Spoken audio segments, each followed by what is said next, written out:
வணக்கம் நண்பர்களே, நான் உங்கள் உதயா. இது உங்கள் குரு சிஷ்யா சேனல். இன்னைக்கு நம்ம பார்க்க போற டாபிக், அதாவது தற்சார்பு பொருளாதாரத்துக்கு பின்னாடி ஒரு ப்ராடக்ட் இருக்குங்க. அதாவது தினசரி நம்ம யூஸ் பண்ற பிளாஸ்டிக் பொருட்கள் இதெல்லாம் வந்துட்டு வெளியில கவராவோ ஒரு வாட்டர் கேனாவோ நம்ம யூஸ் பண்ணிட்டு தூக்கி போடுற நிலைமையா தான் தமிழ்நாட்டில் இப்போ இருக்கு. ஸோ இதெல்லாம் நம்ம கண்ட்ரோல் பண்ணிட்டு அதுக்கு பின்னாடி ஒரு பிஸ்னஸே நம்ம பண்ணலாங்க.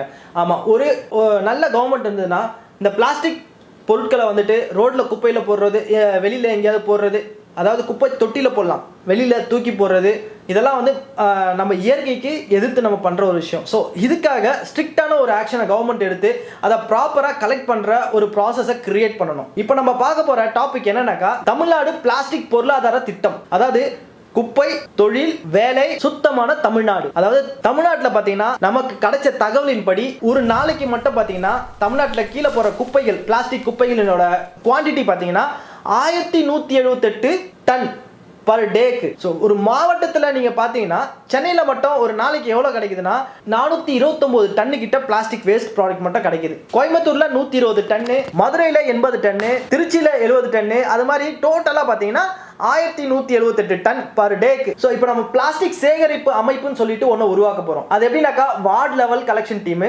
Municipal waste centres, private recycling partners. So இந்த மாதிரி ஒரு டிபார்ட்மெண்ட்டை நம்ம கிரியேட் பண்ணும்போது ஒரு 10,000 பேர்கிட்ட வேலை கிடைக்கும். அதுக்கப்புறம் பார்த்தீங்கன்னா சார்ட்டிங் அண்ட் ரீசைக்ளிங் சென்டர்ஸ், அதாவது மாநிலம் முழுக்க 120 சார்ட்டிங் அண்ட் ரீசைக்ளிங் சென்டர்ஸை நம்ம கிரியேட் பண்ண போறோம். இங்க என்ன நடக்கும்னாக்கா, ஒரு பொருட்களையும் வந்துட்டு சிக்ரிகேட் பண்றது தான். ஸோ இதுல இருந்து கிடைக்கிற பிளாஸ்டிக், அதுக்கு முன்னாடி இந்த சிக்ரிகேட் பண்ற ப்ராசஸ் சென்டர்ஸ் இருக்கு பாத்தீங்களா, அது வந்து 120 சென்டர் நம்ம கிரியேட் பண்றோம்ல, ஒவ்வொரு சென்டர்லயும் நம்மளுக்கு மினிமம் ஒரு 60 பேருக்காவது வேலை கிடைக்கும். ஸோ மொத்த வேலை பாத்தீங்கன்னா 7,200 பேருக்கு கிடைக்கும். அதுக்கப்புறம் கிடைக்கிற பிளாஸ்டிக்ஸை வச்சுட்டு ஒரு தயாரிப்பு கம்பெனியை உருவாக்க போறோம். அதான் கவர்மெண்ட் கீழே இந்த வேஸ்ட் ப்ராடக்ட்ஸை வந்துட்டு ஒரு 4 தேவையான ப்ராடக்ட்ஸை நம்ம உருவாக்க போறோம். அதுல இருந்து என்னன்னா, ஒன்னு இன்டர்லாக் டைல்ஸ். ஒவ்வொரு தெருவில் பார்த்தீங்கன்னா ஸ்ட்ரீட் வைஸ்ல தார் ரோடு இல்ல கான்கிரீட் ரோடோ சிமெண்ட் ரோடோ போறதுக்கு பதிலாக நம்ம இந்த இன்டர்லாக் டைல்ஸை வந்துட்டு யூஸ் பண்ணலாம். அதுக்கப்புறம் மீதி இருக்க ப்ராடக்ட்ஸ் வந்து என்னன்னு பார்த்தீங்கன்னா கன்ஸ்ட்ரக்ஷன் கெமிக்கல்ஸ்க்கு யூஸ் பண்ற ப்ராடக்ட்ஸ் அதுல இருந்து கிடைக்கும். அதுக்கப்புறம் ரீசைக்ளிங் பெல்லட்ஸ். ஸோ இது மாதிரி பார்த்தீங்கன்னா டெய்லி கிடைக்கிற வேஸ்ட் ப்ராடக்ட்ஸ் வச்சு நம்ம இதெல்லாம் மேக் பண்ணலாம். இன்டர்லாக் டைல் இண்டஸ்ட்ரிக்குள்ள பார்த்தீங்கன்னாக்கா, நம்ம தினமும் கிடைக்கிற பிளாஸ்டிக் இருக்கு பார்த்தீங்களா, அதை வச்சுட்டு ஒரு டைல் வந்து ஒரு 3 kg கிட்ட மினிமம் இருக்கும். ஸோ அந்த டைல்ல வந்துட்டு 70% கிட்ட வந்துட்டு பிளாஸ்டிக் வந்துட்டு பிரசன்ட் ஆயிருக்கும். சோ அப்போ ஒரு 2.1 kg பிளாஸ்டிக்கை வந்துட்டு நம்ம யூஸ் பண்ண போறோம் ஒரு டைல் மேக் பண்ண. அதாவது டெய்லி எவ்வளவு டைல் நம்ம ரெடி பண்ண போறோம்னாக்கா 2,85,000 டைல்ஸ் ஒரு நாளைக்கு ப்ரொடக்ஷன் மட்டும். அதாவது தமிழ்நாட்டில் எப்படின்னா நமக்கு கிடைக்கிற 60 லட்சம் கிலோ பிளாஸ்டிக்ஸை வச்சு, அதாவது வருட உற்பத்தி மட்டும் பார்த்தீங்கன்னா 10.4 கோடி டைல்ஸ் நம்ம தமிழ்நாடு முழுக்க பர் இயருக்கு ரெடி பண்ணலாம். இதை வச்சு நம்ம என்ன பண்ணலாம், இந்த மாதிரி டைலை வந்துட்டு ஆந்திரா சைடில் வந்துட்டு இதெல்லாம் இம்ப்ளிமெண்ட் பண்ணி வச்சிருக்காங்க. ஸோ நான் உங்களுக்கு அந்த வீடியோஸ் எல்லாம் காட்டுறேன் பாருங்க. அதுக்கப்புறம் தொழிற்சாலை, மாநிலம் முழுக்க ஒரு 60 டைல் ஃபேக்டரியே இப்போ நம்ம ரெடி பண்ண போறோம்.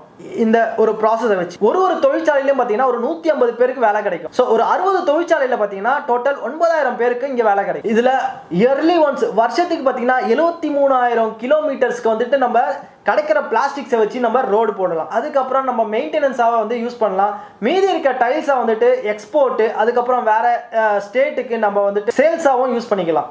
அதுக்கப்புறம் பார்த்தீங்கன்னா பிளாஸ்டிக் கெமிக்கல் ஃபேக்டரிஸ் இருக்குல்ல, அங்கேயும் நமக்கு இந்த ப்ராடக்ட்ஸை வேஸ்ட் ப்ராடக்ட்ஸை வந்துட்டு நம்ம ரீசைக்கிள் பண்ணதுக்கப்புறம் அவங்களுக்கும் நம்ம டிஸ்ட்ரிபியூஷனுக்காக யூஸ் பண்ணிக்கலாம். அதாவது bitumen modifier, concrete plasticiser, water proofing chemicals. So இதெல்லாம் ப்ரிப்பேர் பண்ணுறதுக்காக நம்ம கிடைக்கிற வேஸ்ட் ப்ராடக்ட்ஸ் பிளாஸ்டிக்ஸ் இருக்கு பார்த்தீங்களா, அங்கே இதை யூஸ் பண்ணிக்கலாம். ஸோ இதில் பார்த்தீங்கன்னா ஒரு 25 ஃபேக்டரிஸை ரெடி பண்ணலாம். மொத்தம் பார்த்தீங்கன்னா ஒரு 200 பேருக்கு வேலை கிடைக்கும் அதில், அதாவது ஒரு ஃபேக்டரிக்கு. ஸோ மொத்தம் பார்த்தீங்கன்னா ஒரு 5,000 பேருக்கு வேலை கிடைக்கும். அடுத்து ஒரு ரீசைக்ளிங் பெல்லட் பிளான்ட்ஸ் ரெடி பண்ணணும். அதாவது பிளாஸ்டிக் பெல்லட் எக்ஸ்போர்ட் இண்டஸ்ட்ரி ஒரு 20 பிளான்ட்டை ரெடி பண்ணிட்டு ஒரு பிளான்ட்ல 120 பேருக்கு வேலை கிடைக்கும். மொத்தம் இங்கேயும் பார்த்தீங்கன்னா 2,400 பேருக்கு வேலை கிடைக்கும். அதுக்கப்புறம் பார்த்தீங்கன்னா இந்த ப்ராடக்ட்ஸ் எல்லாம் மேக் பண்ணதுக்கு அப்புறம் மெயினான ஒரு வேலை என்னன்னா லாஜிஸ்டிக் அண்ட் டிரான்ஸ்போர்ட். ஸோ இங்கே பார்த்தீங்கன்னா கார்பேஜ் ட்ரக்ஸ், ரா மெட்டீரியல் டிரான்ஸ்போர்ட்டேஷனுக்காக யூஸ் பண்ற வெஹிக்கல்ஸ், அதுக்கப்புறம் ப்ராடக்ட் டெலிவரி. ஸோ இந்த டிபார்ட்மெண்ட்ல மட்டும் பாத்தீங்கன்னா ஒரு 6,000 பேர்கிட்ட வேலை கிடைக்கும். அதாவது மொத்த வேலை வாய்ப்பு பிளாஸ்டிக் கலெக்ஷன்ல ஒரு 10,000 பேர், சார்ட்டிங் சென்டர்ல ஒரு 7,000 பேர், டைல் ஃபேக்டரியில ஒரு 9,000 பேர், ரோட் கன்ஸ்ட்ரக்ஷன் டிபார்ட்மெண்ட்ஸ்ல ஒரு 10,000 பேர், அதாவது கெமிக்கல் ஃபேக்டரிஸ்ல ஒரு 5,000 பேர், பேலட் பிளான்ட்ஸ்ல ஒரு 2,400 பேர், டிரான்ஸ்போர்ட் மொத்தம் ஒரு 6,000 பேர். மொத்தம் பாத்தீங்கன்னா 49,600 பேருக்கு நம்ம வேலை வாய்ப்பை உருவாக்கலாங்க. சோ இது வந்து வருட வருமானம். மொத்த பொருளாதாரம் பாத்தீங்கன்னா இதுக்கு பின்னாடி 8,487 கோடி கிட்ட பொருளாதாரம் அடங்கியிருக்கு. மொத்த இன்ஃப்ராஸ்ட்ரக்சர் ப்ராஜெக்ட் எல்லாமே சேர்த்து சொன்னா 10,000 கோடி கிட்ட இதுல மொத்த பொருளாதாரமே அடங்கியிருக்கு. தமிழ்நாடு கவர்மெண்ட் டைரக்டா இதை எடுத்து நடத்துறப்ப ப்ரொடக்ஷன் காஸ்ட் 60%, ப்ராஃபிட் மார்ஜின் ஒரு 40% வச்சு நம்ம அதாவது இந்த ஒரு இண்டஸ்ட்ரீஸை நடத்தலாம். டோட்டல் எக்கனாமி பார்த்தீங்கன்னா 10,000 கோடி. இந்த திட்டத்தோட அவுட்புட் என்ன அப்படின்னு பாத்தீங்கன்னா 50,000 பேருக்கு வேலை வாய்ப்பு, 10,000 கோடி பொருளாதாரம், பிளாஸ்டிக் மாசு குறைவு, ஒரு சுத்தமான நகரம். இறுதி இலக்கு என்னன்னாக்கா கிளீன் தமிழ்நாடு, சுத்தமான தமிழ்நாடு. நாம குப்பையை தூக்கி எறிகிறோம், ஆனா அதே குப்பையை தொழிலா மாத்தினீங்கன்னா தமிழ்நாட்டுக்கு 10,000 கோடி வருமானம், 50,000 பேர்கிட்ட வேலை வாய்ப்பு, சுத்தமான தமிழ்நாடு கிடைக்கும். ஸோ இந்த வீடியோ எப்படி இருக்குன்றதை மறக்காம கமெண்ட் பாக்ஸ்ல மென்ஷன் பண்ணுங்க. இந்த வீடியோ பிடிச்சினா ஜஸ்ட் ஒரு லைக்கும் அப்படியே உங்க நண்பர்களுக்கு ஷேர் பண்ணி விடுங்க. ஏன்னா நாம் தமிழர் கட்சி ஆட்சிக்கு வந்தால் தற்சார்பு பொருளாதாரத்துக்கு பின்னாடி போகிறாங்க. ஸோ அந்த தற்சார்பு பொருளாதாரத்தில் இந்த மாதிரி ஒரு பொருளாதாரமும் அடங்கியிருக்கும். ஸோ சுத்தமான தமிழ்நாட்டுக்காக நம்ம முயற்சி எடுக்கணுங்க. இந்த எலெக்ஷன் அந்த மாதிரி ஒரு மாற்றத்தை அதில் நம்ம பார்ப்போம். ஸோ மீண்டும் ஒரு நல்ல வீடியோ திரும்ப சந்திப்போம். அதுவரை உங்களிடம் விடைபெறுவது உங்கள் உதயா ஃப்ரம் குரு சிஷ்யா. பாய்.